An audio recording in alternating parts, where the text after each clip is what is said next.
webinaires de formation, des masterclass dans lesquels nous invitons des personnes qui sont spécialisées plus ou moins dans ce qui concerne le domaine du Web3 ou encore de la crypto et qui sont également des passionnés de ce secteur-là.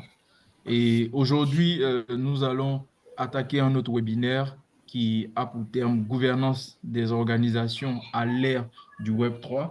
Et c'est avec Cyril aujourd'hui que nous saurons quels sont les défis et les opportunités de ce domaine-là qui est, pour les curieux, quelque chose à savoir. Raison pour laquelle la plupart sont connectés aujourd'hui. Sans plus tarder, nous allons débuter le webinaire en laissant la parole, en donnant la parole à Cyril. Mais tout avant, je souhaiterais rappeler que vous aurez, ou du moins vous avez la possibilité de poser des questions pendant que Cyril se fera un plaisir de développer ce thème-là. Vous pourrez poser vos questions dans le chat. Cyril, je te laisse la parole. Merci Wilfried.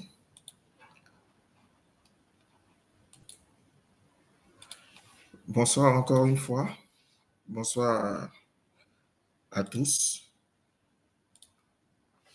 Et merci d'abord à Bit Trading Edu de me permettre de participer à ce webinaire sur une thématique qui est assez intéressante et engageante. Je dois aussi dire merci à tous les participants de ce soir, à ce webinaire. Nous allons sans plus tarder commencer.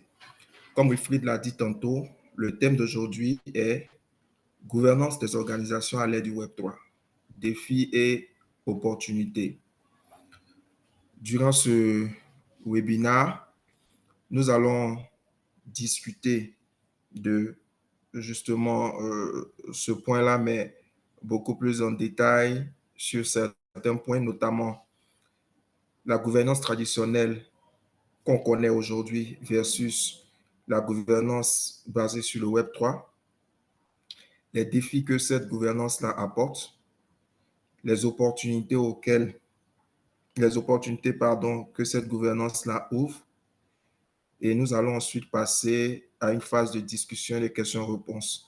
Donc, comme Wilfried l'a dit tantôt, pendant le déroulé du webinaire, vous pourrez lui soumettre vos questions et puis certainement en fin d'exposé, on pourra discuter et éventuellement échanger là-dessus. Je voudrais aussi, je ne dirais pas insister, mais évoquer la nature de ce webinaire qui se veut être un webinaire constructif et d'échange pour permettre à une communauté de passionnés de crypto, de technologies blockchain, de pouvoir mieux comprendre, développer des compétences et s'éduquer pour pouvoir faire face à ces défis ou à ces nouvelles technologies qui prennent de plus en plus de l'ampleur dans nos vies. Qui suis-je? Je suis Cyril Bakania, chef d'entreprise, gérant de la société Agrega. Agrega, c'est une entreprise qui est spécialisée dans tout ce qui est services digitaux. Et je suis aussi le fondateur de Vrai Diplôme. Vrai Diplôme, c'est une plateforme de délivrance et d'authentification de diplômes infalsifiables qui est basée justement sur la blockchain. Vrai Diplôme, permet aux établissements et centres de formation de délivrer des diplômes infalsifiables. J'ai eu une expérience, j'ai un background, on va dire, de IT. Je suis ingénieur en informatique et j'ai commencé à me frotter au monde de l'emploi il y a plus de 15 ans. On va dire 2008, début 2008. Voilà. Et vous pouvez me retrouver sur les réseaux sociaux. Je suis sur Twitter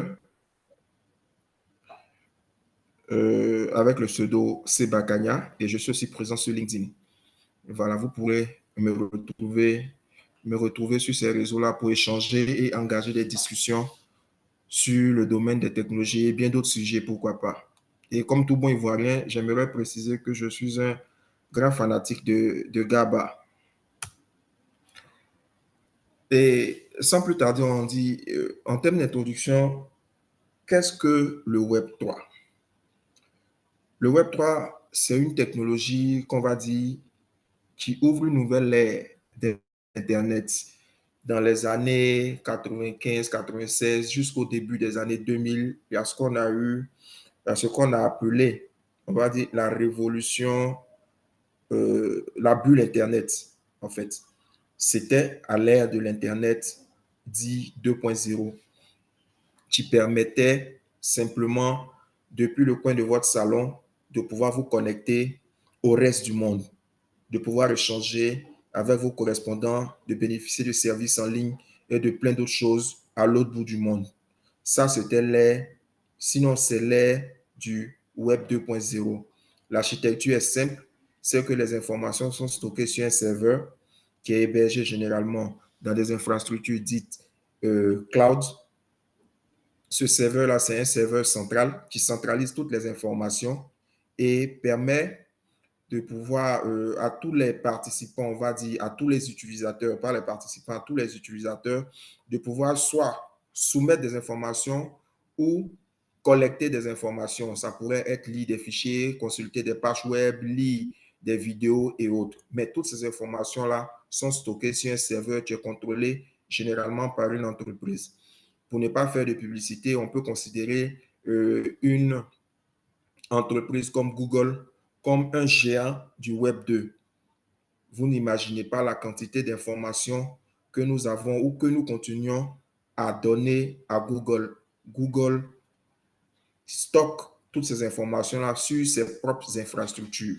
Aucun de nous aujourd'hui bénéficiant des services Google ne contrôle à proprement dit ces données. C'est là la différence entre le Web 2 et le Web 3. Le Web 3, comme je le disais tantôt, ouvre une nouvelle ère d'Internet. C'est une technologie décentralisée où les utilisateurs, on va dire, sont aux commandes. Pourquoi on dit que les utilisateurs sont aux commandes? Parce que le Web 3 n'est contrôlé par aucune entité technologique.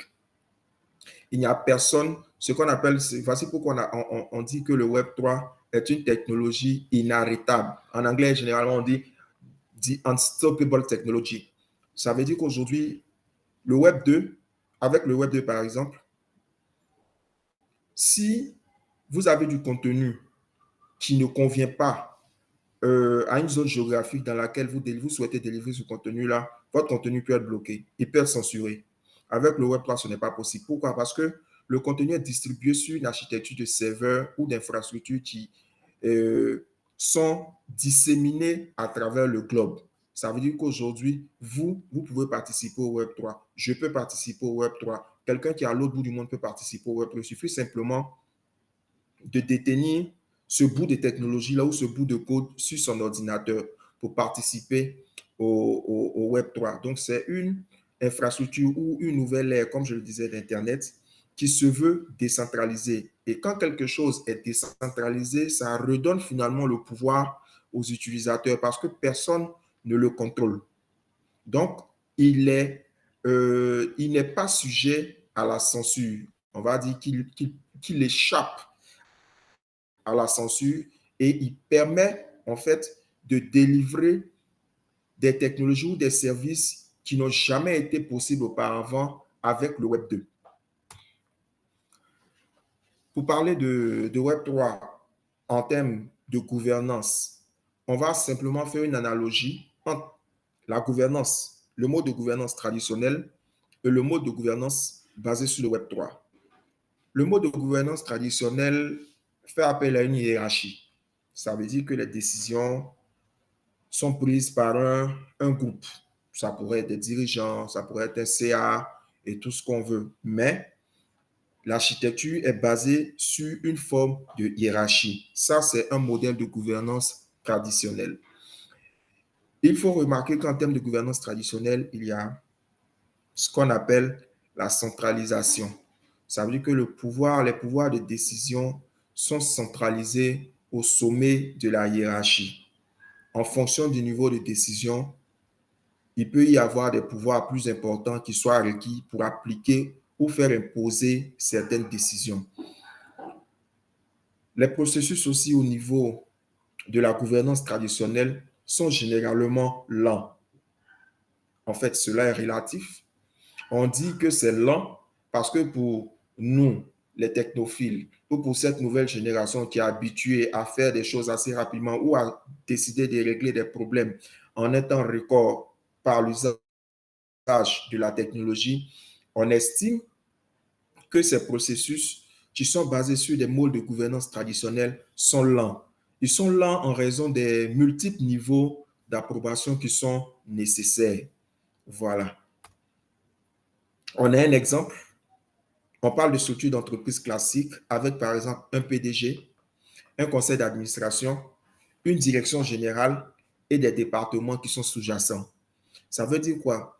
Aujourd'hui, pour qu'une décision soit appliquée pour toute l'entreprise, elle doit partir généralement d'un département, passer par des divisions, si c'est une architecture de type division, département, service, passer à la division, les chefs de division vont soumettre ça à la direction générale. La direction générale va vouloir faire passer ça au conseil d'administration.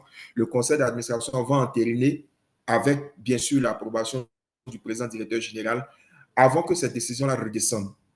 Ça, c'est l'ordre de la gouvernance dite traditionnelle, qui est basée sur des modes qu'on connaît aujourd'hui, avec les entreprises, avec leur façon de fonctionner. Ce mode-là, aujourd'hui, on met en face un modèle de gouvernance qui est basé sur le Web 3. La caractéristique première, c'est la décentralisation. Comme on le disait tantôt, le pouvoir est distribué. Il est distribué à travers un réseau d'acteurs. Ce réseau d'acteurs-là, ils sont appelés participants. Ce sont des participants au réseau. Donc, ça veut dire qu'il n'y a pas une entité centrale qui va concentrer tous les pouvoirs. On parle ici de participation. Les décisions, ici, dans ce modèle de gouvernance-là, sont prises de manière collective, avec une communauté qui a une voix directe. Ça veut dire quoi? Ça veut dire que la communauté ou la voix de la communauté compte désormais dans la gouvernance de l'organisation. Ce n'est pas comme dans le monde traditionnel, donc dans le mode de gouvernance traditionnel, où par exemple, vous êtes membre d'une entreprise et quelle que soit votre opinion, vous devez vous en référer soit à votre manager ou qui lui-même doit se référer à sa hiérarchie pour finalement se retrouver, pour que les décisions soient soumises soit au vote au niveau du conseil d'administration ou soit prises par la direction générale ou le président directeur général. Ici, ça fait appel à un modèle, à une transparence. Pourquoi? Parce que les processus sont souvent transparents, parce que on a toutes les transactions et les décisions qui sont enregistrées, pardon, qui sont enregistrées sur la blockchain. Parce qu'en fait, la blockchain, c'est la technologie qui soutient ce mode de gouvernance dit basé sur le Web 3. Donc, parce que c'est enregistré sur la blockchain, ça devient de facto transparent pour tous les participants. Tous les participants, ça veut dire quoi? Ça veut dire que vous avez la possibilité, en tant que participant à l'organisation, de consulter l'activité, que ce soit les décisions, que ce soit les traitements d'informations. Et toutes ces choses-là sont aujourd'hui mises à la disposition presque instantanément, à la disposition des participants du réseau, si bien que ce contrôle-là, cette autorité-là, n'est plus concentré entre, ce pouvoir-là, pardon, n'est plus concentré entre les mains, comme je le disais tantôt, d'un PDG ou d'un conseil d'administration, mais c'est désormais les membres du réseau qui constituent en eux-mêmes le handgriffe conseil d'administration, qui peuvent assez rapidement décider de ce qu'il faut faire, remettre soit l'organisation sur le bon rail quand ça ne va pas, juger des décisions qui sont prises et au besoin organiser, on va dire, la gouvernance de l'association, de l'amicale ou de l'entreprise. Par exemple, on a ce qu'on appelle des Decentralized Autonomous Organizations.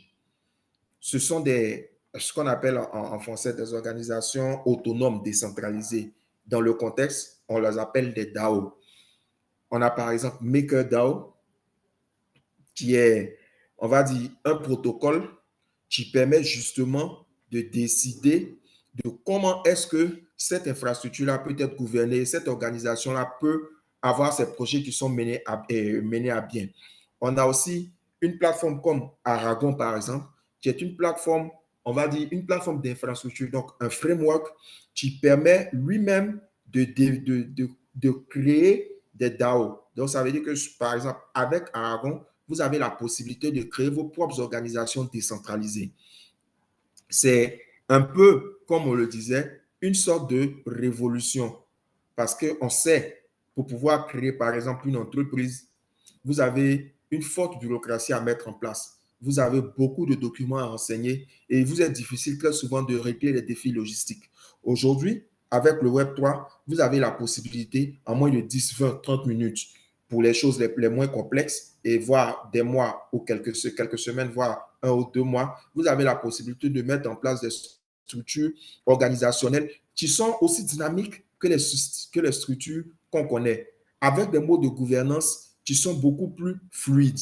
Généralement, on les appelle des modes de gouvernance horizontales parce qu'il n'y a personne qui est au-dessus. Oui, des modes de gouvernance verticale parce qu'il n'y a personne qui soit au-dessus de son ami en termes de hiérarchie. Bon, ça, c'est théorique et dans la suite, on verra quelques exemples. On va ici faire la comparaison entre le mode de gouvernance traditionnel et puis le mode de gouvernance basé sur le Web3. On a la prise de décision, comme je le disais tantôt.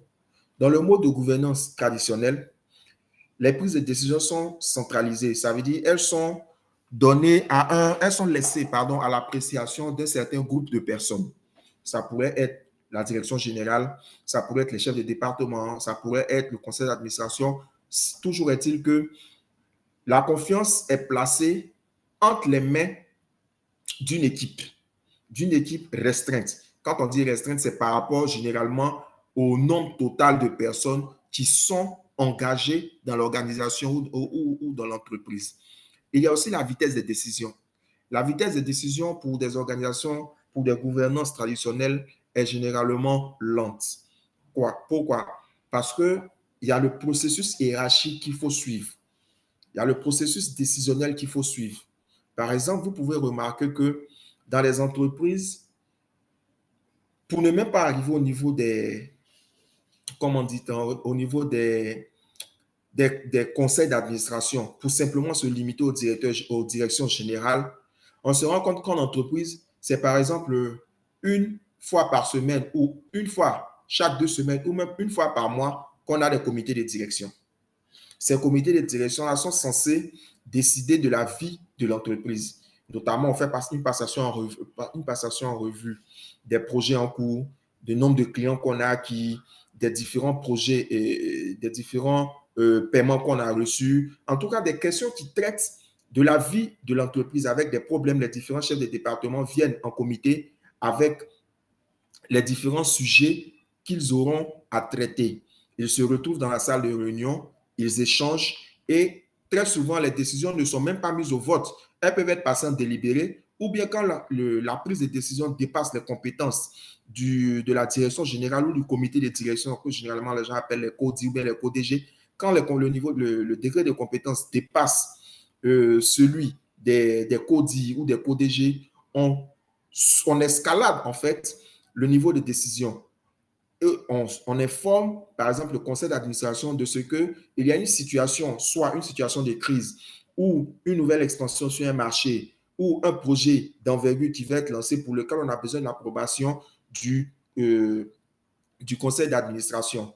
Pourtant, les conseils d'administration ne se réunissent pas comme ça. Généralement, les conseils d'administration se réunissent par trimestre ou par semestre. Vous voyez? Donc, ça veut dire qu'il faut peut-être attendre, dans ce cas-là, la prochaine réunion du conseil d'administration qui peut peut-être se faire dans les prochains 3 mois ou dans les 6 prochains mois. Vous voyez avec moi que cela rend difficile ou lent la vitesse de prise de décision. Dans des marchés qui sont en rapide mutation, ça peut faire perdre des opportunités à une entreprise. Ça peut faire perdre des opportunités à une organisation. A contrario, par exemple, la gouvernance par le Web3 permet ici et maintenant de soumettre cette proposition-là soit au vote ou à l'appréciation des membres de l'organisation. Ça veut dire que je peux décider assez rapidement. Il y a une expansion, mais il y a une situation qui se présente.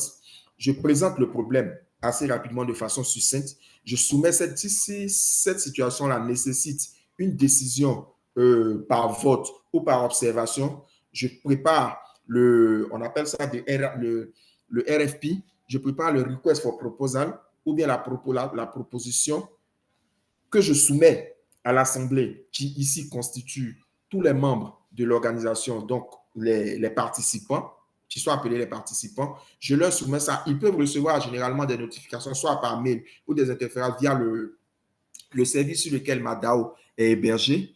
Quand ils reçoivent ça, ils ont un délai. Généralement, dans la configuration, tu peux leur donner un délai de réponse. Ça pourrait être 1 jour, 2 jours, 3 jours, 4 jours, 1 mois. En fonction, généralement, c'est une semaine, en fonction de la nature de la décision à prendre. Donc, ça fait que souvent, vous pouvez même soumettre des avis ou des propositions, et puis dans l'heure, vous obtenez les réponses, vous obtenez les votes qu'il faut, vous obtenez les thresholds qu'il faut, et ça vous permet de mettre en route le projet ou la décision qui a été adoptée. C'est un peu ça la différence avec les organisations traditionnelles. Vous voyez que ici, le mode de décision, la vitesse plutôt de décision est assez rapide et elle est même configurable, elle est paramétrable. Mais l'avantage ici, c'est quoi? C'est que parce que les personnes qui sont membres de cette organisation-là comprennent dès le départ le mode de gouvernance et comprennent les enjeux qui sont liés soit au projet ou aux services qui doivent être délivrés par cette organisation-là, ils sont désormais engagés dans un monde qui est de plus en plus connecté. Ça veut dire qu'aujourd'hui, avec ce type d'organisation-là, vous n'avez pas besoin d'attendre 1 mois, 2 mois ou d'attendre un quelconque conseil d'administration pour pouvoir prendre les décisions et les faire appliquer. Donc, en termes de vitesse, ça nous donne un grand avantage. Il y a aussi le caractère de transparence. La transparence ici est faible au niveau des organisations traditionnelles. Pourquoi? Parce que dans le mode de gouvernance traditionnel, dans le mode de gouvernance traditionnel, la transparence est faible. Pourquoi? Parce que ces décisions-là qui sont prises, qui sont d'abord soumises, soit au comité de direction ou au conseil d'administration ou à l'approbation, il y a même souvent, à côté des conseils conseils d'administration, il y a même souvent des conseils de surveillance. Donc, vous voyez que cette chaîne-là est vraiment longue. Mais au-delà du fait qu'on ait une chaîne aussi longue, la fiabilité n'est pas toujours de mise. Ça veut dire quoi? Il faut s'en remettre très souvent à l'éthique des personnes qui gouvernent l'organisation. Ça veut dire quoi? Ça veut dire soit les membres de la direction générale ou les membres du board. Donc, ça veut dire que tous les membres qui sont dans cette organisation ou dans cette entreprise doivent remettre leur sort entre les mains d'un nombre restreint de personnes. Et vous verrez rarement des rapports d'activité, surtout sur le plan financier, publiés par des organisations qui sont basées sur des modes de gouvernance traditionnels. Parce que, dit-on, ce sont des informations qui sont sous le sceau de la confidentialité. Dans ce cas-là, comment est-ce qu'on peut traiter de la fiabilité des informations qui sont mises à disposition? Ça veut dire que vous avez gouverné ou vous avez traité des activités pour une entreprise pendant pratiquement une année sans que les membres ou les actionnaires ou tout ce que vous voulez, les participants à cette organisation-là ou les employés de cette organisation ne soient informés de la façon dont l'entreprise a été traitée, des projets qui ont été en cours, des avancées technologiques qui ont été faites. Et du jour au lendemain, en fin d'exercice, vous leur soumettez un rapport auquel ils doivent s'adapter. Généralement, c'est en conseil, c'est en assemblée générale que ces informations-là sont soumises.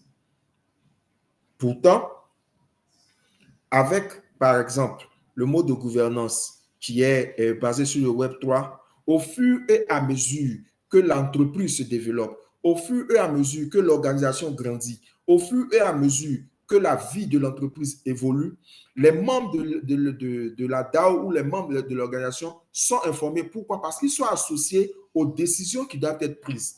Ils sont associés aux activités de l'entreprise, même si ce n'est pas de façon quotidienne.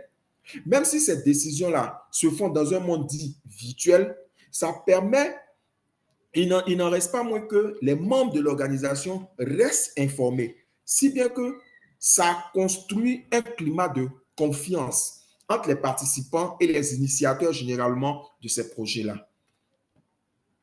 On a un modèle de flexibilité qui est souvent rigide au niveau organisationnel. Pourquoi? Parce que les organisations de ce type-là sont souvent gravées dans le marbre. Ça veut dire que quand on définit l'organisation, il y a ce que généralement les gens appellent les statuts qui sont écrits, qui sont scellés, soumis chez le notaire, qu'on ne peut pas modifier. Et voilà. Si vous voulez modifier, il y a encore des règles qui sont appliquées. Peut-être vous allez devoir atteindre un quorum, vous allez devoir convoquer une assemblée générale. Vous ne pouvez pas convoquer une assemblée générale tant que les membres de telle entité ne sont pas présents. Tout ça, ça fait compliqué. Et c'est ce qui rend rigide ce type d'organisation traditionnelle-là. A contrario, les organisations de type gouvernance basées sur le Web3 sont agiles et adaptables. Pourquoi? Parce que c'est des organisations dont la gouvernance est basée généralement sur du code. Donc, ça veut dire que ces règles-là peuvent rapidement être adaptées.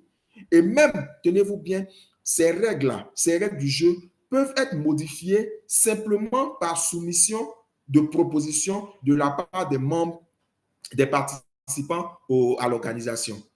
Vous ne verrez jamais dans une organisation, je dis n'importe quoi, une société comme la CIE, par exemple, qui est cotée en bourse, vous ne verrez jamais des détenteurs d'une action CIE se lever un beau matin et dire que moi, je ne veux pas ou bien je veux qu'on augmente de 10% le prix du kilowattheure. Ce n'est pas une décision qu'un simple détenteur d'une action CIE peut se permettre. Non, toi, en tant que détenteur d'une action CIE, la seule chose que tu as à faire, c'est de vérifier sur ton dashboard le cours de ton action, d'attendre qu'on t'informe de ce qu'il y a des dividendes qui seront partagés. Et même là encore, ce n'est pas à toi de décider des dividendes qui seront partagés, ou même de décider si oui ou non il y aura partage de dividendes. C'est au conseil d'administration, sur la base du rapport que la direction générale a soumis et qui a été évalué par des experts comptables. Vous voyez que ça rend rigide et ça rend lourd ces modèles de gouvernance-là. C'est ce qui fait que très souvent, on a, je ne dirais pas des couacs, mais certaines difficultés organisationnelles sur ces modèles de gouvernance-là. Cependant, en termes de gouvernance basée sur le Web3, il faut retenir qu'il y a aussi des défis. Des défis comme par exemple la complexité en termes de décentralisation. On peut parler ici de coordination des parties prenantes. Parce qu'il est souvent difficile de coordonner des actions d'un grand nombre d'acteurs distribués. Ça veut dire quoi? Ça veut dire que si, dans la logique de l'existence d'une gouvernance de type Web3, dans cette logique-là, on considère que tous les participants sont au même niveau de décision ou à pouvoir égal, si on veut dire en griffe, parce que très souvent, c'est basé sur du poids des tokens et tout ça. Mais on considère à la base que chaque voix, chaque participant a voix au chapitre. Ça veut dire quoi? Imaginez une organisation dans laquelle on se retrouve avec 10 000 membres. Pour cette organisation-là, il faut pouvoir recueillir, par exemple, un avis par rapport à une proposition qui a été soumise. Ça, c'est le premier cas. Recueillir un avis par rapport à une proposition qui a été soumise. On aura combien de temps? Sans compter que tous ces membres-là ne sont même pas forcément sur une même position géographique. Ça, c'est un. Il faut aussi compter le fait qu'il peut y avoir des conflits d'intérêts. Les conflits d'intérêts viennent très souvent du fait que les décisions peuvent être influencées par des groupes qui ont des intérêts divergents. Ça veut dire quoi? Je prends un exemple. Vous pouvez créer une DAO pour porter un projet. Ça peut être un projet digital, ça peut être un projet de la vie active, tout ce que vous voulez. Et ce projet-là peut être basé sur une architecture, qu'on va dire, une architecture distribuée, une architecture de gouvernance qui est basée sur le Web3. Mais cette architecture de gouvernance basée sur le Web3-là peut utiliser ce qu'on appelle un token de gouvernance. Ce token de gouvernance-là peut être utile pour décider, pour soumettre ou pour participer au vote de certaines décisions. Mais compte tenu du poids de certaines personnes concernant la détention de leur token ou de la trajectoire que le projet, qui lui-même, de façon structurée, doit prendre, ces gens-là peuvent influencer d'une bonne ou d'une mauvaise manière les décisions de cette organisation-là. Ça veut dire que des tokens qui sont censés, par exemple, être des tokens utilitaires, peuvent se retrouver à être des tokens de spéculation. Parce que simplement, des gens ont senti que cette organisation-là a un réel potentiel, OK, de croissance. Et donc, elles peuvent s'arroger le droit, par exemple, de soumettre le token-là sur des marchés. Pas forcément des marchés décentralisés, pas forcément des marchés centralisés, mais des marchés, on va dire, détournés, ce qu'on appelle généralement des marchés peer-to-peer. Ils peuvent décider d'aller sur cette forme de spéculation-là et soit faire augmenter la valeur du token dans le but de renchérir, enchérir sur ces tokens-là dans le but d'en tirer une plus-value ici et maintenant sans forcément attendre que le projet se développe pour apprécier réellement la valeur, on va dire la valeur du projet qui est soutenu par ce token-là, ou bien d'une autre façon, agir de façon à déprécier la valeur du token, que ce soit le token de gouvernance ou le token utilitaire. Donc, vous voyez que cela peut être basé sur, comme je viens de le dire, des conflits d'intérêts. Ça, c'est aussi un défi auquel est confronté les gouvernances de type Web3. Il y a aussi la résistance au changement. La résistance au changement nous dit quoi? Nous dit que les parties prenantes peuvent être résistantes souvent à la mise en place de nouvelles structures décentralisées, certainement parce qu'elles sont habituées à un mode de gouvernance traditionnel. Vous imaginez aujourd'hui des entités dans lesquelles on vient vous dire, écoutez, pour des soucis de transparence, on a décidé de désormais mettre en place une architecture, un mode de gouvernance décentralisé, de sorte à donner une voix à chaque participant de l'entreprise pour pouvoir donner son avis sur la vie de l'entreprise. Vous convenez avec moi que certains dirigeants peuvent ne pas être favorables à cela parce que ça réduit de façon, je dirais, exagérée leur pouvoir de décision. Pourtant, on sait, nous les hommes, quelle est notre capacité à être vraiment attachés à nos privilèges. Donc, vous voyez que ça peut entraîner une résistance au changement lorsque certaines parties prenantes ne sont pas forcément engagées dans ce processus-là. On a aussi des problèmes de sécurité qui sont un réel défi pour, on va dire, les organisations basées sur la gouvernance de type Web3. Pourquoi? Parce qu'il y a la vulnérabilité des smart contracts. Les smart contracts sont quoi? Ce sont des bouts de code. Ce sont des codes qui sont structurés de sorte à pouvoir s'exécuter sur un certain nombre de conditions. On peut mettre un smart contract pour presque tout. Les smart contracts, lorsqu'ils s'exécutent, il y a ce qu'on appelle des déclencheurs. Donc, ces déclencheurs, en fonction de certaines conditions, si les conditions sont remplies, on n'attend plus l'intervention humaine pour agir. Automatiquement, quand les conditions sont remplies, automatiquement, l'action se déclenche. Je peux simplement parler d'un token qui est d'un smart contract, par exemple, qui permet de traiter les primes d'assurance. Aujourd'hui, vous pouvez remarquer que vous conduisez votre véhicule, vous êtes victime d'un accident, vous faites le constat, vous faites toute la paperasse pour pouvoir, par exemple, rentrer en possession de vos frais de réparation, mais pour que l'assurance vous indemnise, c'est la croix et la bannière. Sans jeter le discrédit, bien sûr, sur nos compagnies d'assurance. C'est la croix et la bannière. Très souvent, vous devez mettre 1 mois, 2 mois, 3 mois avant que l'assurance vous rembourse. Et c'est pareil pour les assurances santé. Souvent, vous arrivez en clinique, on a besoin de confirmer la prestation, d'envoyer le bon à l'administration, ça veut dire qu'à la compagnie d'assurance, d'attendre la confirmation de la compagnie d'assurance avant de vous prendre en charge. Mais pendant ce temps, sur la nature décide autrement. Pourtant, avec des smart contracts, on peut décider, par exemple, que si votre véhicule fait un accident et qu'il était, par exemple, à une certaine vitesse, donc ça veut dire que si cette assurance-là est paramétrée de sorte que ce soit lié à votre vitesse, et qu'en fonction de votre vitesse, si vous n'étiez pas en situation d'excès de vitesse, ou bien que vous vous êtes fait cogner, que vous étiez au feu, par exemple, et puis un véhicule vous êtes rentré dedans, vous pouvez bénéficier d'une indemnisation dans les minutes qui suivent.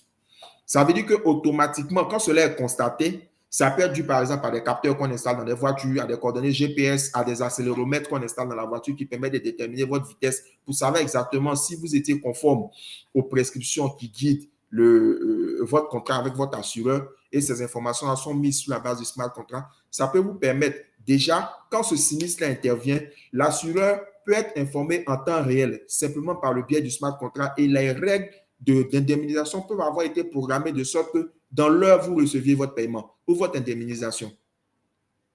Vous voyez que ce mode de gouvernance-là sont, je dirais pas, sont tellement révolutionnaires qu'on a l'impression que nous sommes dans un film, nous sommes dans un univers de fiction. Mais non, c'est de la réalité. Aujourd'hui, ce dont on est en train de parler peut vous paraître assez nouveau ou assez, on va dire, illusoire. Mais en réalité, d'ici à quelques années, c'est à ces technologies-là qu'on sera confronté, à ces modes de gouvernance-là qu'on sera confronté. Donc, comme je le disais, puisque ces smart contrats-là sont des codes informatiques, ils sont, comme toute architecture informatique, sujets à des attaques, à des causes de vulnérabilité. Donc, ça veut dire qu'il y a des problèmes de sécurité qui doivent être adressés. Du coup, cela fait partie de tout ce qui est défi qui est rattaché à la gouvernance. Il y a aussi des risques de ce qu'on appelle les civil attacks. Les civil attacks, dans un environnement décentralisé, on peut avoir des acteurs, plusieurs ou un seul acteur qui soit malveillant. Tu peux tenter de contrôler des identités, plusieurs identités, de sorte à pouvoir manipuler ou influencer des décisions. Vous vous souvenez, dans les slides précédentes, on avait parlé, on avait dit que chaque membre de l'organisation décentralisée peut intervenir en termes de décision, soit par vote, soumettre des propositions et autres. Mais les attaques par civil peuvent permettre à une personne de détenir un grand nombre de portefeuilles. Puisque c'est par les portefeuilles que les personnes ou les membres, les participants de la DAO ou de l'organisation interagissent avec l'infrastructure, imaginez une personne qui détient un grand nombre de portefeuilles. Donc, ça veut dire qu'il contrôle plusieurs identités. Donc, le choix intrinsèque que sa personne a décidé là, il va l'appliquer à une infinité ou au nombre de portefeuilles qu'il contrôle. Ça peut biaiser le système. C'est pourquoi on parle de problème de sécurité. On a aussi la fraude et la manipulation. C'est rattaché au... Cyril, Oui, Cyril, oui, Cyril, on va rapidement prendre une question ok. d'un des participants de Alain Prom, si je prononce correctement. Monsieur Alain Prom ou Madame Alain Prom, vous avez la parole pour poser la question rapidement, s'il vous plaît. Ok, merci.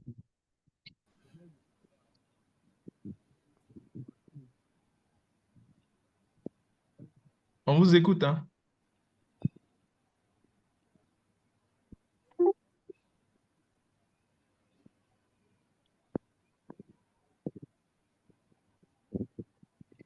Monsieur Alain, on vous écoute pour votre question.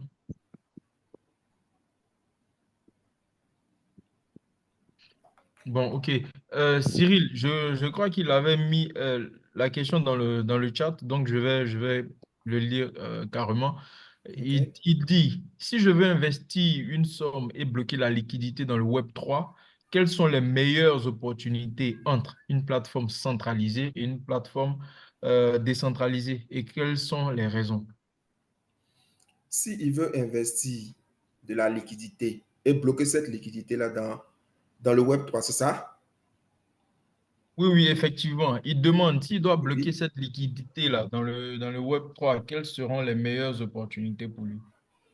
Quand tu dis bloquer la liquidité dans le Web3, si on l'avait, ça allait être encore plus intéressant parce que j'allais lui demander quel est le but qu'il vise.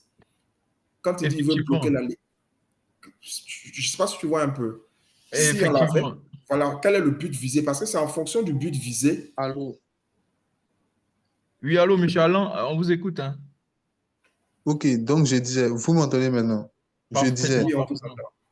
ok, désolé, j'étais là, mais ça passait pas. Je disais, quand je veux investir par exemple 100 dollars ou 10 dollars, peu importe, dans le Web3, je me fonde à deux questions. Il y a les trucs centralisés comme les Binance où tu peux staker tes BNB et puis tu as des rendements là. L'objectif, c'est de faire des rendements, des profits. Et puis, il y a l'autre, c'est pour ça que je parle décentralisé. Et puis, il y a d'autres plateformes. Il paraît que si les trucs comme les pancakes, mais Uniswap, là, on peut aussi staker aussi la liquidité. Donc, la question c'était entre les deux manières de bloquer son argent dans le Web3, c'est quoi? C'est de passer par les tours centralisés comme les FTX. Là, comme ça, si peut-être demain il y a un problème, tu peux te plaindre parce que tu connais, peut-être il y a des bureaux, il y a des trucs. Alors que si tu passes par les PancakeSwap, là, tu te prends. Bon, en fait, votre avis là-dessus, c'est quoi qui est mieux et puis avec les meilleurs rendements? Merci. OK. Wilfried, je prends la main. Oui, oui, vas-y, vas-y. D'accord. Et merci pour votre question. Mais je vais dire que vous avez presque vous-même fourni votre réponse. D'abord, vous avez dit que vous êtes orienté rendement. Vous pouvez être orienté rendement et choisir de ne pas forcément être gourmand. Donc, vous stakez, vous attendez des petits revenus, soit un YPR, des revenus annuels et autres. Vous êtes sûr que vous ne perdez pas votre argent. Mais là, la question en fait que vous soulevez, je pense, hein, c'est plutôt une question de contrôle de vos fonds. Parce que si vous partez sur des plateformes décentralisées, vous êtes généralement tenu pour responsable de la façon dont vos actifs sont gérés. Pourtant, si vous êtes sur des plateformes de type centralisé, c'est vrai que ces plateformes-là contrôlent vos identités, il y a le KYC et toutes ces choses-là, mais en réalité, comme vous le dites là, vous êtes au moins sûr que s'il y a un problème, vous savez vers qui vous tournez. Donc, je pense que vous-même, vous avez votre propre réponse. Si vous êtes friand de risque et que vous maîtrisez forcément la chose de bout en bout et que vous êtes sûr, parce qu'il n'y a jamais d'investissement qui soit 100% fiable, vous êtes sûr que vous n'en voudrez pas à quelqu'un demain de ce que vous avez perdu vos fonds ou que vous vous êtes fait spolier de vos investissements, ben vous pouvez choisir de les contrôler vous-même. Ou bien, si vous êtes plutôt, on va dire, une personne qui choisit d'avancer sur la base de la sécurité, vous pouvez confier vos fonds à des plateformes centralisées qui, elles, ont la réputation, ont l'expérience et l'expertise et tout ça, avec tout le support qui va avec pour vous former et autres. Voilà. Donc, je pense que c'est généralement en fonction de vos objectifs, OK, et de votre niveau d'expertise que vous allez faire le choix. Cependant, cela dit, Wilfried, je tiens à faire remarquer que le webinaire présent n'a pas pour objectif de fournir des conseils en investissement. Aujourd'hui, nous sommes là pour pouvoir discuter de la façon dont le Web3 peut influencer les modèles de gouvernance. Donc, on pourra aussi tenir compte de cela pour qu'on ne s'éloigne pas forcément du thème. Et en même temps aussi qu'on soit bien spécifique sur la nécessité pour ce type d'échange-là de ne pas être des sources de conseils en investissement. Il y a des structures qui sont spécialisées en cela. Ok, merci beaucoup, Cyril, pour ton Merci beaucoup. intervention. Monsieur Alain, ça peut aller? Oui, oui, oui, oui, ça va. Donc, je comprends bien que dans les trucs décentralisés, il n'y a pas de recours si jamais ça se passe mal. D'accord. Merci bien. Bien sûr, d'où la décentralisation. Merci beaucoup pour votre intervention. Cyril, on va continuer. Il nous reste OK. 5 minutes pour terminer. OK. On dit, comme je le disais, il y a la fraude et la manipulation. Et il y a aussi des problèmes de scalabilité de performance. Parce que souvent, on peut faire face à des lenteurs de processus. Hein. Les processus de décision peuvent être plus lents à mesure certainement que le nombre de participants augmente. C'est généralement dû à des problèmes purement technologiques, OK, qui sont relatifs à la blockchain sous-jacente. Si vous prenez par exemple le Bitcoin, bon, vous ne pouvez pas déployer ce type d'infrastructure-là sur la blockchain Bitcoin. La blockchain Bitcoin parce que elle n'est pas faite pour. Voilà, elle n'est pas faite pour. Donc, il faut peut-être penser à des blockchains de type Ethereum, Solana, Polygon et autres, des blockchains compatibles ERC20. Mais cela dit, quand on parle de lenteur de processus, ça veut dire quoi? En fonction de la blockchain sur laquelle s'exécute les smart contracts qui régissent votre organisation, il peut y avoir des lenteurs dans les processus. Quand vous prenez par exemple une blockchain de type une blockchain Ethereum, Ethereum a un TPS qui est assez réduit. C'est justement en raison de la réduction de son TPS. Le TPS, c'est généralement le nombre de transactions qui peut être exécuté en une seconde. Le TPS qui est réduit, que de nouvelles blockchains sont nées, comme par exemple Polygon, qui accélère le type de traitement d'informations, mais qui reste compatible à l'infrastructure Ethereum. On a aussi des blockchains de type Solana, qui ont des TPS qui sont extrêmement, on va dire, extrêmement grands, qui permettent de traiter un grand nombre de transactions par seconde. Donc, vous voyez que c'est vrai, ce sont des défis en termes de scalabilité, de performance, mais qui sont aussi liés à l'architecture intrinsèque de la blockchain sous laquelle le smart contract est déployé. Donc, on a aussi les coûts de transaction. Sur certaines blockchains, les transactions peuvent être coûteuses. Les frais de gaz peuvent devenir prohibitifs, comme par exemple une blockchain comme Ethereum, par exemple. Vous pouvez avoir des frais de gaz que vous payez pour une simple transaction qui peuvent aller à des centaines de dollars. Ce n'est pas exagéré, hein? Ce n'est vraiment pas exagéré. Si vous voyez qu'aujourd'hui, je ne dirais pas que les gens se détournent, mais Ethereum est aujourd'hui devenu une blockchain beaucoup plus, au-delà du caractère utilitaire, Ethereum est devenu beaucoup plus une blockchain dont les actifs deviennent une valeur refuge. Pourquoi? La plupart des techniciens et des ingénieurs aujourd'hui ne développent pas des services qui sont intrinsèquement basés sur Ethereum, mais sur des blockchains qui sont dérivés d'Ethereum. Pourquoi? À cause des coûts des transactions. Donc, ça veut dire qu'il faut aussi tenir compte de cela quand vous mettez en place des structures de gouvernance qui sont basées sur le Web 3. Il y a aussi la charge réseau. Plus le réseau est décentralisé, plus il peut être difficile de maintenir des performances élevées. Ça, c'est clair, c'est connu de tous. Même quand vous êtes en entreprise, vous avez de fortes surcharges ou de fortes congestions en termes de trafic ou de traitement de données sur le réseau, ça agit automatiquement, soit sur les équipements réseau qui peuvent être les suites, les routeurs et autres. Et si l'adressage n'est pas très bien effectué avec tout ce qui est segmentation du réseau, ça arrive à des goulots d'étranglement. C'est la même logique qui est appliquée à tout ce qui est réseau de type Web3. On parle aussi en termes de défis de gouvernance, il y a aussi tout ce qui est réglementation et conformité. Il y a d'abord l'incertitude juridique. Pourquoi? Parce que les lois qui concernent les organisations autonomes qui sont décentralisées là et les autres entités décentralisées sont souvent floues ou inexistantes. Donc, ça veut dire qu'on navigue généralement dans des univers, dans des zones grises. Il y a aussi l'adaptation aux réglementations. Donc, les organisations doivent constamment s'adapter aux changements législatifs qui varient d'une juridiction à l'autre. Vous vous souvenez, on a dit que en termes d'entités ou de participants, ils ne sont pas obligés d'être sur les mêmes endroits sur le plan géographique. Mais là, ça pose un problème, justement en termes d'incertitude juridique ou même de réglementation de conformité. Parce que d'une région à une autre, les lois peuvent varier, les lois peuvent changer. Donc, ça veut dire qu'aujourd'hui, dans ce contexte-là, quelles sont les lois qui sont appliquées? Pour ça, il faut aller à ce qu'on appelle un consensus. C'est pourquoi on parle de défis en termes d'adaptation aux réglementations.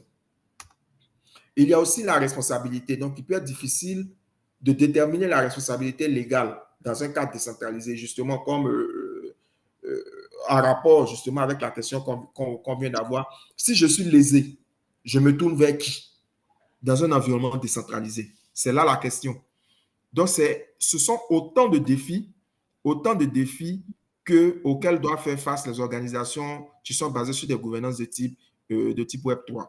Il y a, en termes d'opportunités, par contre, parce que les défis ne doivent pas nous contraindre à regarder les opportunités, parce que c'est justement sur la base des opportunités qu'on se dit les opportunités sont tellement grandes qu'il faut pouvoir trouver le moyen de relever les défis qu'on vient de rencontrer.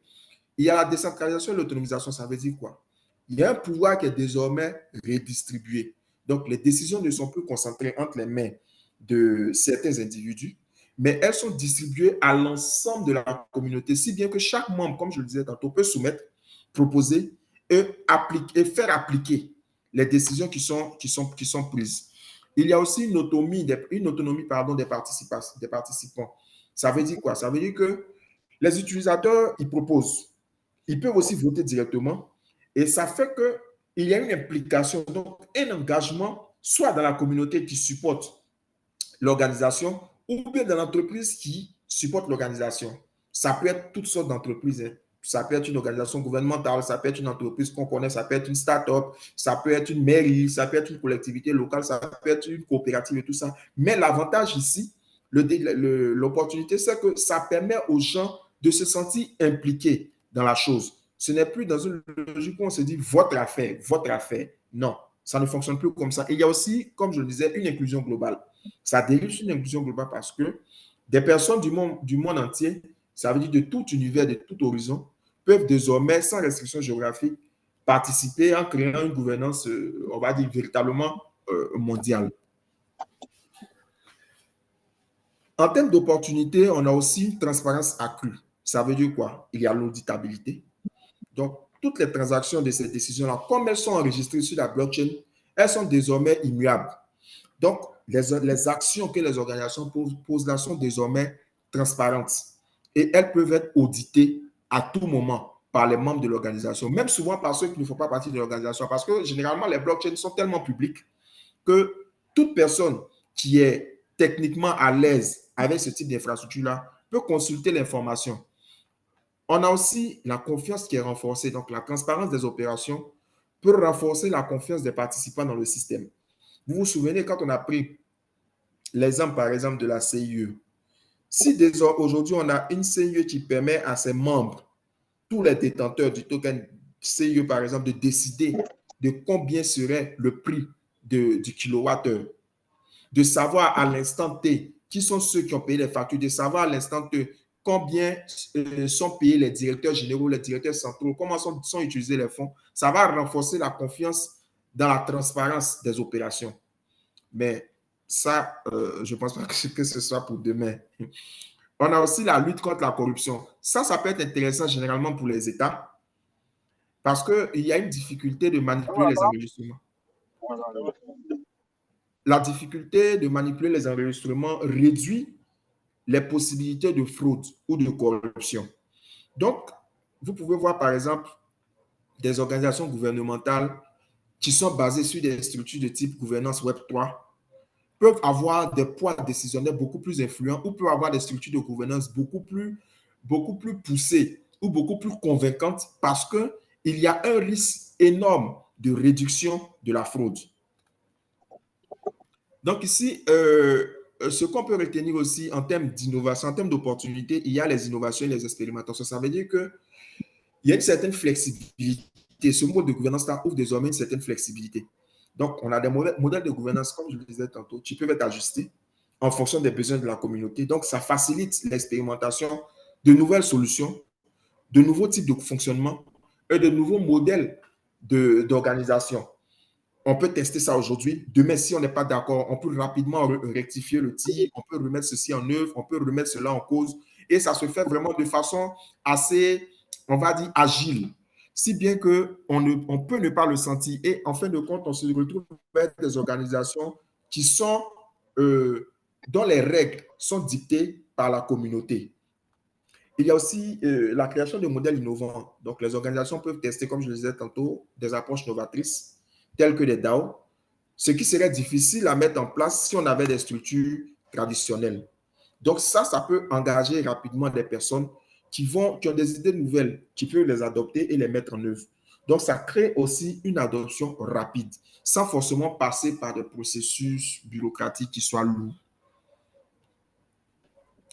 Ce qu'on peut retenir aussi en termes d'opportunités, c'est qu'on a aussi désormais l'efficacité, la rapidité des décisions, comme on l'a dit, avec l'automatisation par les smart contracts. Donc, les décisions désormais et certaines actions peuvent être automatisées par les smart contracts. Donc, ça veut dire qu'il y a des moments où il y a des décisions qui doivent être prises. Il suffit qu'on soumette la proposition au vote, que les gens ou bien les participants viennent donner leur avis, donc voter. Quand le seuil est atteint, automatiquement, la décision peut s'appliquer. Si c'est une décision qui doit s'appliquer dans le monde numérique, elle peut s'appliquer automatiquement. Si c'est une décision qui doit être appliquée, une décision qui est prise dans le monde numérique, mais qui doit s'appliquer à la vie réelle de l'entreprise, assez rapidement, les membres de l'entreprise ou les entités, les personnes qui sont censées gérer l'entreprise dans le monde réel là, sont presque contraints en griffe de pouvoir faire appliquer cette décision-là dans le monde réel. Donc, ça réduit aussi les intermédiaires, parce qu'il y a moins d'intermédiaires dans le processus décisionnel. Donc, ça peut accélérer le processus de prise de décision et aussi à la réactivité. Donc, la capacité à répondre rapidement aux besoins et aux changements dans l'environnement externe. On va voir assez rapidement certains cas de la vie réelle ou des exemples d'organisations qui se sont fondées sur le Web3. On a des DAO. Donc, les DAO, ce qu'il faut remarquer, c'est que les DAO sont un pan de tout ce qui est gouvernance qui soit basée sur le Web3. On a les DAO, par exemple, en termes de DAO, on a MakerDAO. MakerDAO, c'est une organisation qui gère la DAI. La DAI, c'est un token. C'est un stablecoin qui est basé sur Ethereum. Donc, le token Maker, les participants qui détiennent ce token-là peuvent participer à la gouvernance du protocole.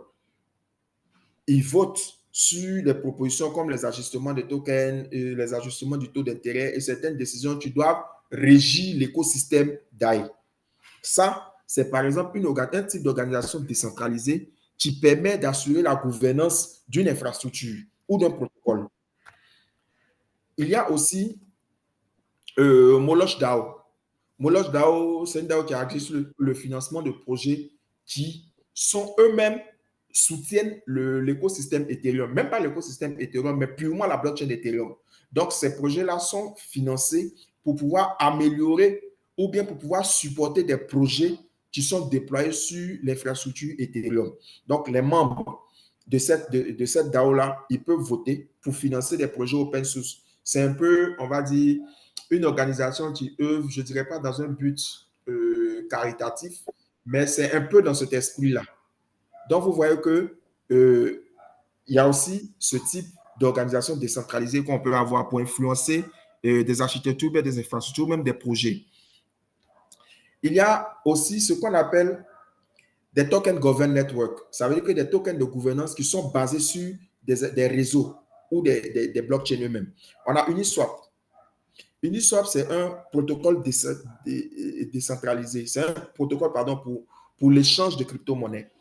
Donc, le token, c'est Uni. Ceux qui disposent du token Uni là peuvent proposer et puis voter sur des mises à jour du protocole et sur l'allocation des fonds. Ça veut dire quoi? Ça veut dire que la direction que va prendre ce projet-là, la façon dont on doit ajuster la technologie, la façon dont on doit avoir une roadmap claire et autres, ces choses-là sont définies au vote par les détenteurs du token Uni. Donc, vous voyez que ce token, par exemple, là, il n'est pas lié, on peut pas ici parler de DAO en réalité, parce que ce token-là, cette organisation-là est définie pour la gouvernance d'un protocole ou d'un réseau. Donc, comme je le disais, voici un autre cas pratique. Donc, ça veut dire qu'on a les DAO, on a les tokens de gouvernance basés sur les réseaux. On a aussi, par exemple, pour ce même type de token-là, on a Polkadot. Polkadot, en fait, le token, c'est le DOT. Il permet aux détenteurs de participer encore une fois à la gouvernance du réseau, mais plutôt Polkadot, lui, il avait pour objectif d'assurer l'interopérabilité de différentes blockchains.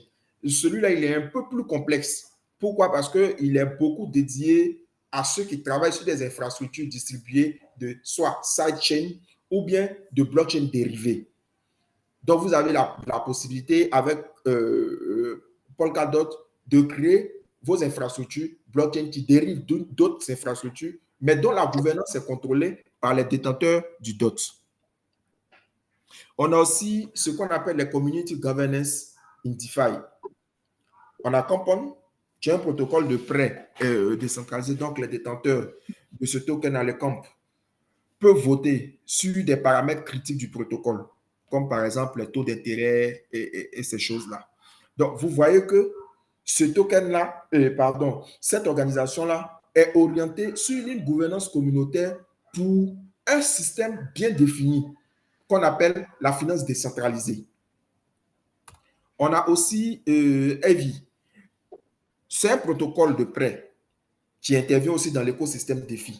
Donc, les détenteurs de ce token-là, peuvent participer à la gouvernance. Donc, ils vont voter sur des propositions qui vont affecter l'avenir du protocole. Parce qu'il faut que vous vous rendiez compte qu'il y a des tokens qui permettent de pouvoir organiser la structure de l'infrastructure technologique même qui soutient le produit qu'on met au-dessus. Et il y a des tokens qui permettent d'organiser ou de créer des organisations qui sont dites des DAO. Et ici, le cas dans lequel nous sommes, c'est un cas où on parle de tokens de gouvernance communautaire, mais qui sont spécialisés dans l'infrastructure, dans le système, dans le sous-système blockchain qui soit dédié à tout ce qui est finance décentralisée. Donc, vous voyez que même dans la blockchain, dans l'infrastructure de finance, dans la blockchain, pardon, et dans tout ce qui est Web3, il y a encore des sous-domaines dans lesquels les gens peuvent créer leurs propres organisations. Donc, vous voyez que c'est vraiment le mode de gouvernance Web3 n'a pas forcément, comme on le dit là, atteint le monde réel qu'on connaît au niveau des entreprises, mais il est beaucoup ancré dans des infrastructures ou des produits qui sont rattachés à la blockchain. On a aussi ce qu'on appelle des social tokens. Et des social tokens, et puis ce sont des tokens de gouvernance communautaire, mais qui sont basés sur des infrastructures de réseaux sociaux. On a le token Friend with Benefits, FWB. C'est une communauté en fait décentralisée où les membres, vous pouvez détenir vos tokens pour accéder à des événements exclusifs. Ça veut dire quoi? Ça veut dire que les créateurs de contenu, les membres du monde de l'art ou du spectacle qui drivent en fait de grosses communautés peuvent permettre de pouvoir créer leurs organisations. Mais c'est ceux qui détiennent le FWB là qui peuvent participer à la gouvernance et à la gestion des différentes communautés là en votant sur des initiatives ou des projets. Parce que vous pouvez être un influenceur et puis décider de porter certains projets ou décider d'engager certaines initiatives. C'est généralement ce type de token-là qui vous conviendrait. On a aussi Rally. C'est une plateforme qui permet de créer des tokens sociaux. Ça, ce n'est pas beaucoup orienté technologie, mais elle permet de régler un problème. Donc, vous créez vos tokens sociaux, les détenteurs et puis leur communauté peuvent décider de l'utilisation et de la gestion de ces tokens en fonction, à travers un processus décentralisé. Donc, on va résumer les points que nous avons vus. On a parlé de gouvernance de Web3. Donc, on a exploré les principes fondamentaux qui sont liés à la gouvernance décentralisée. On a vu les défis et les opportunités. Donc, on a discuté des défis uniques et des opportunités qui sont offertes par les structures décentralisées. Et on a vu quelques exemples de comment est-ce que les organisations décentralisées qui sont basées sur le Web3, donc les modes de gouvernance basés sur le Web3, peuvent s'appliquer en fonction, bien sûr, de certains cas d'utilisation, de certaines technologies ou de certains besoins spécifiques. Wilfried, je pense que nous arrivons au terme de la présentation. Je peux te repasser la parole et je vous remercie. Ok, merci. Merci beaucoup, Cyril, pour cette brillante présentation. Moi, à mon niveau, j'ai énormément appris en ce qui concerne les DAO. Je crois que également les participants de ce jour ont également appris et c'est la raison pour laquelle certains d'entre eux ont posé des questions. Mais moi, personnellement, je souhaiterais savoir, aujourd'hui, nous avons parlé de gouvernance à travers les DAO. J'aimerais savoir si, quelle est de façon pratique, on a parlé de plateformes qui permettraient de mettre en place ce genre d'organisation-là. Dans ta présentation, tu as cité Oregon, tu as cité MakerDAO. Donc, si j'ai bien compris, ce sont des plateformes qui permettent de mettre en place une organisation autonome décentralisée, n'est-ce pas? Bien sûr, bien sûr. Aragon, oui, qui permet de mettre. Il y a aussi, en plus d'Aragon, on a une plateforme qui est appelée XDAO. XDAO, on va dire, bon, c'est un peu, on va pas dire des concurrents. XDAO et Aragon sont les deux têtes pensantes, les deux poids lourds, plus ou moins, qui permettent, c'est des frameworks qui permettent de mettre en place des organisations décentralisées. Donc, comme vous pouvez vous rendre sur Aragon et puis créer votre organisation décentralisée, définir comment est-ce que cela va fonctionner et tout ça. A contrario, aux autres, euh, aux autres modes d'organisation basés sur le Web3 que nous avons vus. Donc, on peut dire qu'on a Aragon, on a XDAO, qui sont des plateformes qui vous permettent de mettre en œuvre des DAO. OK. Et de façon pratique, est-ce que une coopérative qui se trouve quelque part, disons en Côte d'Ivoire, à Daloa, pourrait créer ou se mettre à créer, à mettre en place une organisation décentralisée? Est-ce qu'il y a des contraintes, notamment à cette création, à cette gestion? Est-ce qu'il faut être spécialisé dans tel ou tel événement? Est-ce que c'est facile de pouvoir le mettre en place? C'est Pas relatif. n'importe qui, bien sûr. C'est relatif. C'est relatif et sans prétention aucune. Pour être franc, ce pas des choses qui se prêtent au premier venu. Pourquoi? Parce que c'est des environnements qui sont assez complexes à la base. Mais beaucoup plus pour parler de l'exemple, par exemple, que tu viens de présenter, ça supposerait que les membres de la coopérative là ont des compétences en technologie Web3 ou du moins en usage de ces technologies-là. Parce que à la fin de la journée, c'est avec leur wallet qu'ils vont interagir avec l'infrastructure. Donc, si on a des membres de la coopérative qui sont suffisamment avertis sur le plan technologique, il n'y a pas de raison que cela se fasse. Sinon, sur le plan de la contrainte légale, comme on l'a vu, bon, il y a encore des zones grises en termes de régulation et autres, de réglementation et autres, mais le principe de la technologie blockchain et tout ce qui est Web3, c'est la confiance. C'est la confiance. Donc, quand vous rejoignez des organisations, ce qui doit vous guider, c'est la confiance. C'est à cause de ça, 95% des projets basés sur le Web3 sont des projets qui sont open source. Vous pouvez consulter le code, vous pouvez le modifier à votre guise, simplement pour améliorer et pour en faire bénéficier la communauté. Donc, pour revenir à ta question, si on prend l'exemple d'une coopérative qui est à Daloa, si les membres de la coopérative là ont tous les compétences pour pouvoir appréhender ou pour pouvoir déterminer le potentiel qu'il y a dans la gestion des organisations basées sur le mode de gouvernance Web3, il n'y a pas de raison qu'elles ne mettent pas cela en œuvre. Le seul défi sera un défi d'adoption technologique et un défi de traitement quotidien de l'activité. Je ne sais pas si j'ai répondu à ta question. Oui, au fait, ce que je voulais savoir, Mhm. aujourd'hui, une coopérative veut mettre cette organisation-là en place. Elle part sur la plateforme. Je veux Mhm. dire, au niveau de l'expérience utilisateur, est-ce qu'on part, ce sont des cases qui sont Oui, il faut mentionnées? cocher. Il n'y a pas de code à faire, surtout pour Aragon. Ah, Par ok, il n'y a exemple. pas de Il code. n'y a pas de code. C'est pourquoi on parle, tu sais, généralement, les frameworks aident à accélérer soit le développement ou la mise en œuvre de solutions. Argo, par exemple, c'est un framework. Maintenant, le défi ici serait, dans un premier temps, parce que la plateforme est en anglais, donc le défi serait que les membres de la coopérative soient familiers avec l'usage de l'anglais. Ce n'est pas quelque chose de très compliqué. De deux, le token sur lequel sera basée l'organisation là doit être détenu par les différents membres. Donc, ça revient à la problématique selon laquelle les membres de l'organisation doivent être suffisamment avertis pour pouvoir utiliser les technologies blockchain et les portefeuilles de crypto-monnaies. Voilà. Cela Ok. dit, Oui, allez, vas-y, cela, vas-y. cela dit on ne peut pas, justement, en matière de technologie, d'adoption et de gestion des problèmes, faire du tout venant. Ça veut dire quoi? Ça veut dire qu'aujourd'hui, quand on veut, on ne peut pas directement prendre cette technologie des DAO là et l'appliquer directement à une coopérative.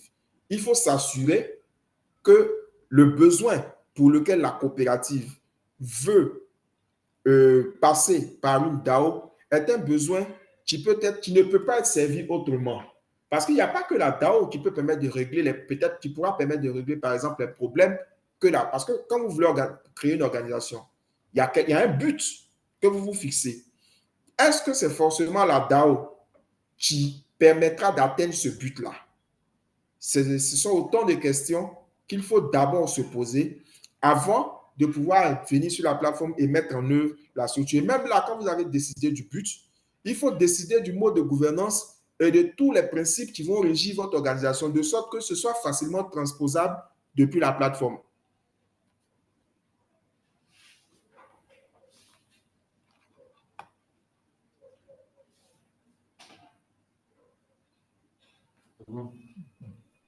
Ok, merci. Merci beaucoup, Cyril, pour l'intervention. Je crois que c'est vraiment clair, mais là, on va progresser avec cette dernière question-là pour d'un participant qui demande qu'on revienne sur l'exemple de la CIE.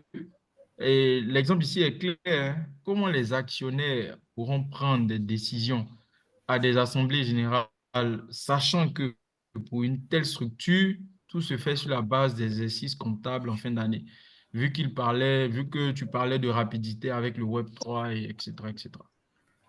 Oui, justement, si vous vous souvenez au début, on a fait l'analogie entre le mode de gouvernance traditionnel, donc qui soit basé sur des organisations qu'on connaît, en l'occurrence la CIE, par exemple, avec son mode de gouvernance traditionnel, et le mode de gouvernance basé sur le Web3. La CIE peut décider de transiter d'un mode de gouvernance traditionnel vers un mode de gouvernance basé sur le Web3. Ça veut dire quoi? Ça veut dire que il y a forcément des processus qui vont être remis au goût du jour pour se conformer aux modes de gestion qui sont basés sur le Web3. Je ne sais pas si j'ai répondu, et comme il a parlé tantôt, soit du nombre de personnes, peut-être qu'il y a beaucoup d'actionnaires qui doivent prendre, mais c'est des choses qui se font en ligne. La majeure partie de ces actions-là se font en ligne. Donc, c'est pourquoi justement on parle du caractère décentralisé.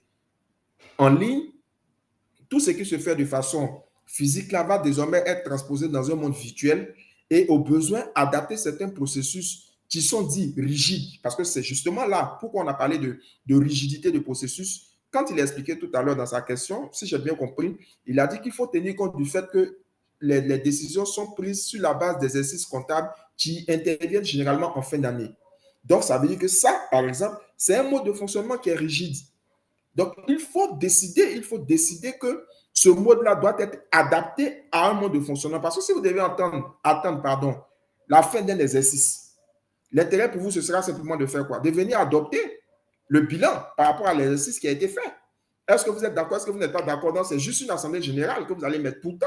Ici, avec le mode de gouvernance basé sur le Web3, c'est presque des réunions de comité qui sont dématérialisées. Donc, vous avez la possibilité de suivre, vous avez la possibilité même de soumettre des propositions pour démettre un président du conseil d'administration, pour démettre un directeur général qui ne fait pas son job. Tout ça, c'est défini dans les critères de gestion de votre organisation, en l'occurrence la CIE. Je n'ai rien contre la CIE. Faisons le point par rapport à ça. Je n'ai rien contre la CIE, c'est juste un exemple qu'on prend pour voir comment est-ce que le mode de gouvernance, comme c'est une entreprise qui est suffisamment grande, on peut ça permet en fait aux différents participants de cette session-là de comprendre comment les organisations décentralisées qui sont tenues par le Web3 peuvent s'appliquer à la vie réelle.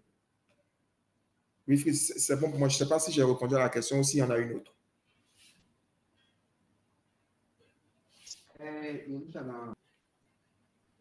Oui, je crois que c'est bon. Donc, on va voir s'il y a une autre question avant de terminer rapidement. Oui, bonsoir à tous. Bonsoir Cyril. Bonsoir. Moi, j'ai une question, mais avant, je tenais à te féliciter pour ta prestation. C'était très, très enrichissant. Personnellement, j'ai énormément appris. C'était vraiment super. Merci. Ma question, c'est au niveau des défis. Dans le déroulement, tu as parlé du fait que une personne pouvait avoir plusieurs comptes. Et puis, au moment des votes, le fait que cette personne a plusieurs comptes va Un peu manipuler ou influencer les influencer décisions. les décisions. Voilà. Donc, je C'est voulais ça. savoir, est-ce possible de limiter le compte de chaque membre? C'est comme, on peut dire comme ça, vu on est 10, chacun doit juste avoir un compte, un compte. Donc, on a obligatoirement besoin de 10 personnes. Oui. Est-ce possible de faire ça? Oui, je vais dire oui, oui et non. Pourquoi? Parce que le principe de la gouvernance basée sur le monde du Web3, c'est généralement l'anonymité.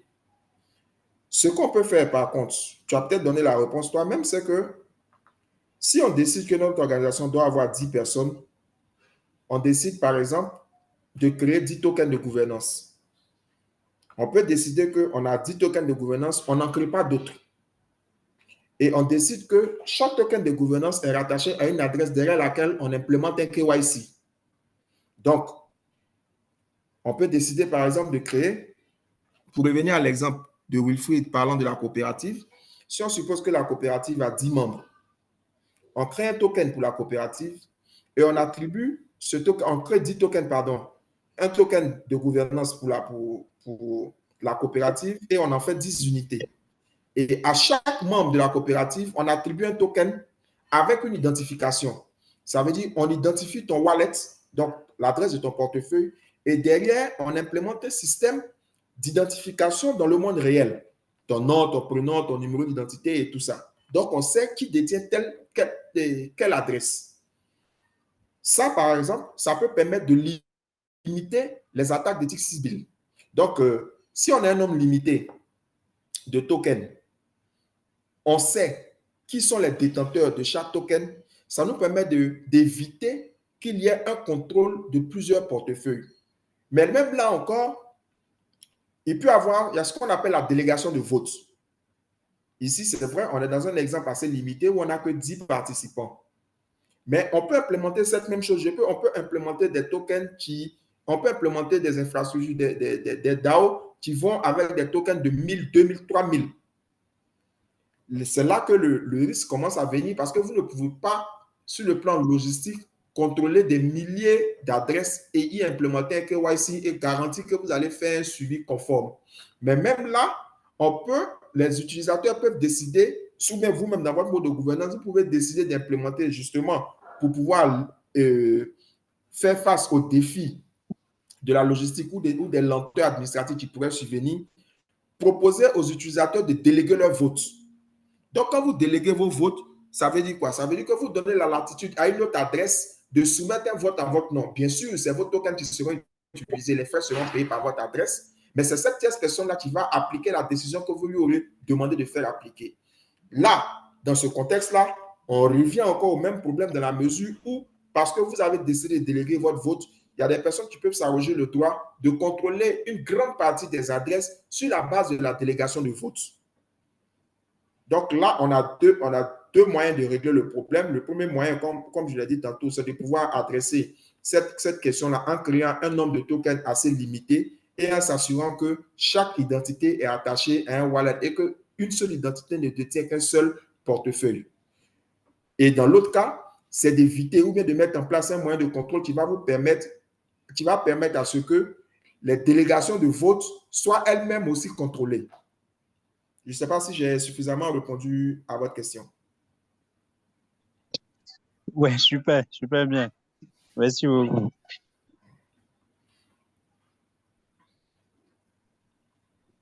Ok, merci beaucoup Cyril pour ton intervention. Merci à tous ceux qui ont bien voulu participer à ce webinaire. N'oubliez pas, la semaine prochaine, mardi, on aura encore un autre webinaire, cette fois-ci, qui va porter sur les NFT.